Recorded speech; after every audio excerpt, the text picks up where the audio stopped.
来了，消息终于来了。9月25日的国防记者会上，有记者提出了一个关于中国第4艘航母是否在大连开建的问题。你猜怎么着？我们的发言人直接来了一句：根据需要推进建设。这下好了，直接把全球军迷的关注度拉满了。这个经典的不否认也不承认的回复，其实已经给出了答案。我们的第4艘航母真的要来了。大家好，欢迎来到星球热点，国家大事从不缺席，舆论场中抽丝剥茧，聚焦独家中国资讯，点赞、订阅加小铃铛，带你用不一样的视角读懂中国故事。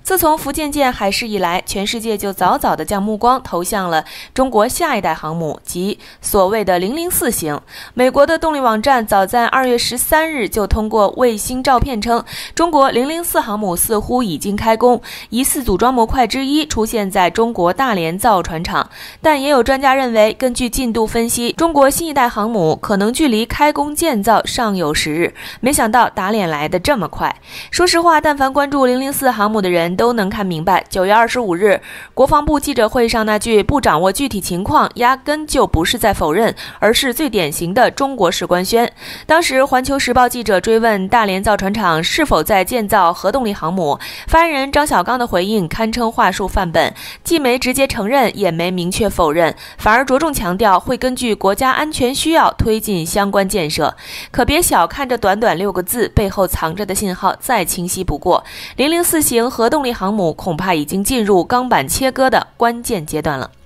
为什么偏偏选在这个时候释放消息呢？答案其实很明显，福建舰刚顺利完成电磁弹射测试，意味着中国航母技术已经迈入成熟阶段。回溯中国航母的发展路径，从辽宁舰作为科研平台打下基础，到山东舰实现战力生成形成实战能力，再到福建舰凭借电磁弹射技术实现跨越式突破，如今推出核动力航母完全是顺理成章、水到渠成的事儿。更关键的是，当前美国福特级2号舰肯尼迪号迟迟无法正式服役，这恰好给了中国一个实现弯道超车的空窗期。而且004型航母要采用核动力配置，早就有线索可循。去年大连造船厂吊装的巨型防辐射罩，江南造船厂公开的24万吨级核动力集装箱船设计方案，再加上玲珑1号小型核反应堆顺利通过验收，这3条线索拼在一起，分明就是为核动力航母准备的技术预备役。和美国福特级航母搭载的昂贵 A1B 反应堆比起来，中国的土基熔岩堆优势更突出，不仅安全性更高，体积更紧凑，加一次燃料还能支持航母巡航30年，这才是真正意义上的海洋永动机。但004型航母的突破可不止于动力系统，更在于整体作战体系的重构，比如没有烟囱的舰岛设计，能容纳下512面的相控阵雷达，探测范围足以覆盖半个太平洋，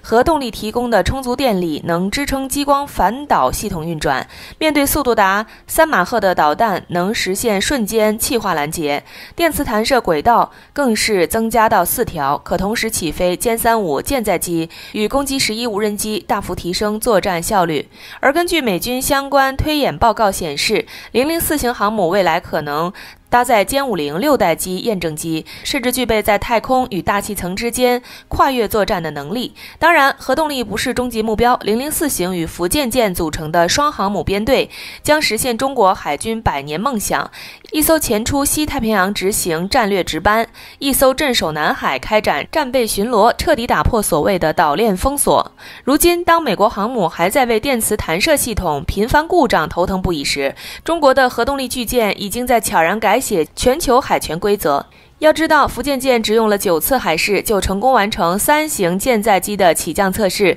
这样的中国速度足以让美国彻夜难眠。从2012年辽宁舰正式服役到如今004型核动力航母启动建造，中国仅用13年时间就走完了美国海军花65年才走完的航母发展之路。有人可能会说，这分明是踩在了美国的肩膀上才能发展的这么快，但小编想反问一句，全球这么多国家，怎么就中国成功了？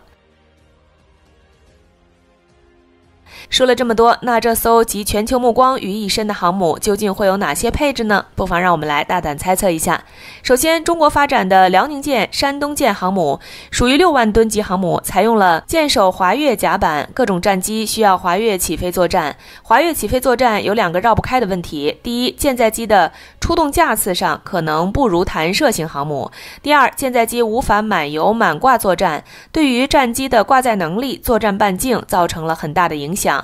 世界各国海军航母中，只有美国、法国的航母上采用了弹射技术，其他国家的航母都采用了滑跃起飞模式。为了尽快提升解放军海军的综合战斗力，2010年代，中国在发展了山东舰之后，就开始设计发展福建舰航母。福建舰航母2022年下水，按照时间轴反推，2010年代后期，福建舰航母就完成了设计工作。换而言之，福建舰航母的设计工作大体上是2010年代中期完成的，截止2025年，已经几乎是10年前的技术底子。最近10年，中国科技水平的发展速度有多快，大家有目共睹。在这样的大环境下，福建舰之后，中国第4艘航母，也就是4号舰的发展才是重中之重。2025年9月22日，中国公开了福建舰航母电磁弹射歼35、歼 15T 空警603种机型的视频。不得不说，这代表了中国航母技术发展进入了全新的阶段。福建舰航母属于8万吨级航母。国外媒体报道，福建舰满载排水量大约8.5万吨，属于世界上吨位最大的常规动力航母，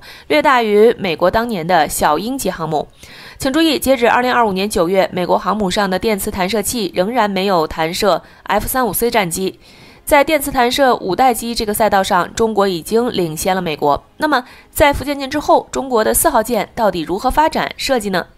其实，关于中国的4号舰，2025年以来，国外媒体进行了各种报道和分析，并且天天根据卫星航拍图推测建造进度和细节。当然，关于4号舰，中国一直没有公开或者证实，属于国外的报道，大家适当参考。2025年以来，关于4号舰出现了各种非常吓人的消息，例如直臂技术建造、舰岛后置、水线宽度42米以上等等。公正客观地说，小编一直认为福建舰只有1艘，中国不会再建造福建舰的姐妹舰，因为福建舰航母承担了承前启后的过渡作用。在福建舰航母之前，中国的辽宁舰、山东舰只有6万吨级，而且采用了舰首滑跃甲板。如果直接设计发展10万吨级弹射型航母，技术难度太高，所以福建舰属于上下衔接的型号。在福建舰航母之后，中国已经全面掌握了电磁弹射的各方面技术，大型航母设计的各种理念和模式，具备了进一步发展吨位更大航母的条件。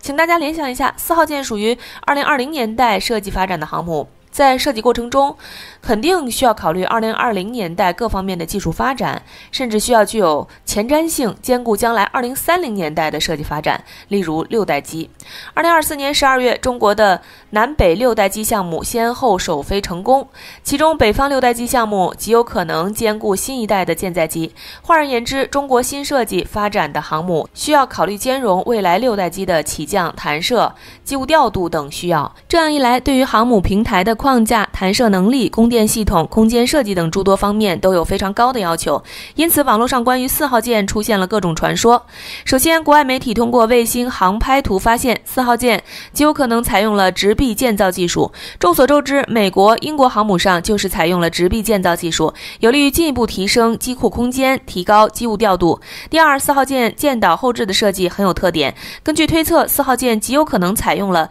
全核动力或者核燃联合动力，因为舰岛后部的小烟囱有点看不懂。最重要的一点就是吨位和框架布局。按照国外媒体的航拍测算，4号舰的水线宽度大约在42至43米之间。这是什么水平呢？美国的福特级航母水线宽度40.8米。根据这个数据推测，如果国外媒体的测算属实，那么4号舰的甲板长度、宽度最少比福特级航母大了半圈。航母的满载排水量可能接近或者达到12万吨。当然，这是根据国外媒体测算的结果，大家适当参考就好。但小编觉得4号舰的吨位可能在11或者12万吨之间，将采用了4部电磁弹射器、3部大型升降机，同时舰岛后置设计属于核动力或者联合动力配置。由于吨位框架比较大，为未来兼容6代机起降预留了技术空间。在大型航母6代机这个领域，目前仅仅剩下了美国、中国。进一步细分，在电磁弹射技术6代机发展上，中国领先美国。好了，今天的内容到这里就结束了。如果你喜欢小编的影片，还请大家多多点赞转发，让更多的人一起见证中国进步。关注我的频道，这样既能回顾往期视频，又不会错过之后的精彩内容。那我们下期节目不见不散。